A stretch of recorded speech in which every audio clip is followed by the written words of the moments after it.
In this video, I will explain to you what the NETFILE Access Code is, where to find it, and if you actually even need it to file your tax returns electronically with a tax software such as TurboTax or Wealthsimple.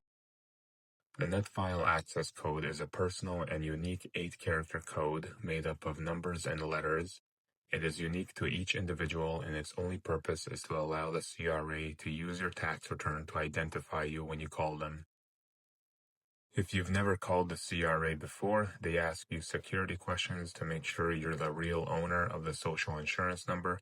If you used your NETFILE access code, this will allow CRA the option to ask you security questions based on your tax return. If you didn't use the NETFILE access code, they won't ask you security questions about that tax year, but they will still ask other security questions and even possibly questions on other tax years. So where do you find your NETFILE access code? It's found on your Notice of Assessment.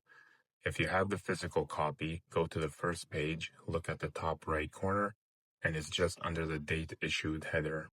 You'll see it as tiny numbers and letters, and there's 8 characters altogether. If you're in your online CRA account, click on your tax returns section. You will see a chart of all your tax returns and Notice of Assessments. Click on your most recent Notice of Assessment. Your access code will be displayed on the right-hand side. Lastly, do you actually need it? Quick answer, no, it's not mandatory. If you're going to use a tax software to file your tax return, such as TurboTax, Wealthsimple, etc., you will be prompted to enter your NETFILE access code after entering your name, date of birth, and social insurance number.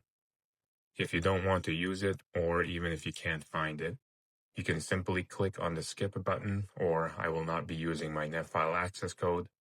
You can still file your tax return without it. If you have any questions, don't hesitate to leave a comment. If you learned something new, subscribe to my channel for more tax and CRA help.